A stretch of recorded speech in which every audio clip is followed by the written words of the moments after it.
Hey, D. Dykstra here again with another great math video. All right, are you ready? Are you fired up? Are you math conscious right now? Okay, good.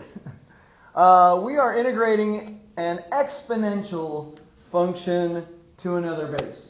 So we've looked at some of these before where we have some base that's maybe e and it's to the x or to the 2x or something, maybe e to the u.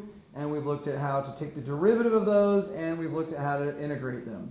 Well, now we want to look at how to integrate or find the antiderivative of a base other than e. So it's some number, a constant maybe. So here we have, let's take a look at some of the basic rules here, the formulas. If we're taking the antiderivative of some a to the x. Now we want to clarify that a, right, a where a is a number, right? It's a number, it's a constant. Something it's a constant, it's a number, it's 1, 2, 5, well, no, probably won't be 1, but 2, 4, 6, 8, any of those, right? And it's to some exponential power.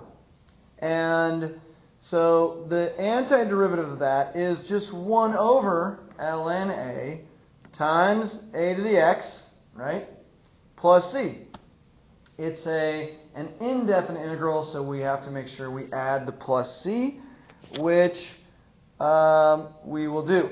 So now, here we have a to the u, du is equal to 1 over ln a times a to the u. Now in here, we've seen different notation. This is the du dx, okay, plus c. Now what this is once we take the derivative of the u, we divide out anything and we get dx by itself, but we also have the du in here. So it's the same type of format, except now we have a to the u, which is some more complicated version up there, times that du dx plus c. And remember a, I should make that in blue, at a is a number or some constant. Okay, so how does this work? How do we apply this? Well, let's take a look. All right, so we want to find the antiderivative of 4 to some exponential power of x and dx. And so we follow the basic guidelines. It's 1 over ln 4 times 4 to the x plus c. Not too hard. Well, what happens if we have something a little bit more complicated? So in this case, example number 2, well, now we've got something a little bit more. We have 3 to the 2x all over 1 plus 3 to the 2x dx. And we're trying to find the antiderivative of that. Well, what I'm going to do is I like to rewrite it. And I notice that I have 1 over 1 plus 3 to the 2x times 3 to the 2x dx. And I think to myself, I wish there was a way that if I took the derivative of something in here, that I could get that 3 to the 2x out. Because, again, with antiderivatives, we don't have a product rule. We don't have a quotient rule. So we have to be able to use chain and other means to get rid of this 3 to the 2x dx. So what I do? Well, I recognize and I remember that the derivative of a to the u is ln of a times a to the u times u prime. So if I could figure out how to get a 3 to the 2x out of this, then we'd be great. And that's in fact what we do. We let u equal 1 plus 3 to the 2x, and our du is ln 3, right?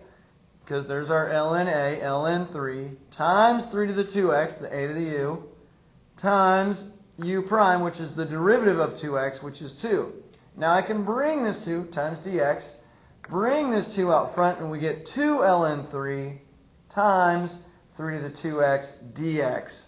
And that, in red, is what I was looking for all along. And so since those two match, now I divide everything else that I don't want, and I get 1 over 2 ln 3 and now du, and so that becomes my du dx, right? That is that piece. So now I will change this to the integral of 1 over u times 1 over 2 ln 3 du. I've changed everything in terms of u now. So I have that. I have ln of 1 plus 3 to the 2x times, and I got to get these lights going in. So sorry about that.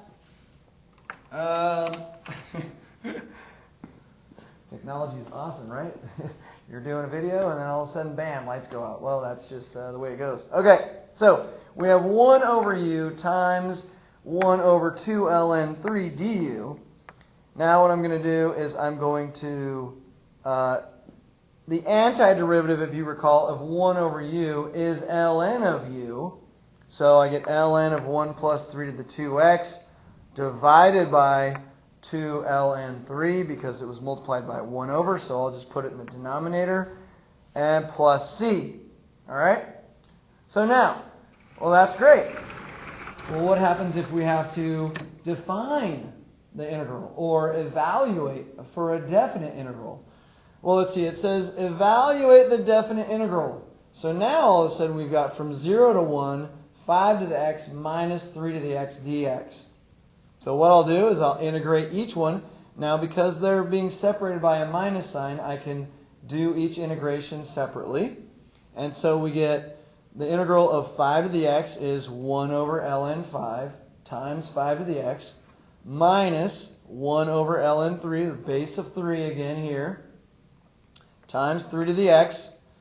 Now what I'll do is I like to rewrite it, so I rewrote it as 5 to the x over ln 5 minus 3 to the x over ln 3 from 0 to 1. Now I changed my notation from the integrand to the straight line here where we're now going to evaluate. And now I need to evaluate. So I need to substitute 1 in for each of these x's. So I'll get 5 to the first power is 5. 3 to the first power is 3. So in one section I've got 5 over ln 5 minus 3 over ln 3. Now again it's f of b minus f of a. So now I'll substitute 0 in. And 5 to the 0th power is 1 minus 0. 3 to the 0th power is 1 over ln 5 and ln 3 respectively. And then what I can do is now I'll say, well, if I distribute this negative, that will become a positive, that will become a negative, and that will become a positive. And so this is really 5 minus 1, or 4 ln 5. I can combine ln 5s because it's the same base, right? Same denominator. And negative 3 plus 1 is negative 2 ln 3. And so if you put this in your calculator, you can either leave it as this exact value, or if told to do so, round it. I round it to the nearest 3 decimal places. So you get 0.665 on that. So anyway, that is how we find the antiderivative and the integral if we're asked to evaluate or we have an indefinite integral of some base other than e, and it's a to the x or a to the u. Anyway, hope that has been helpful. Appreciate you stopping by. Have a great day, and keep it mathy. Dykstra out. Peace.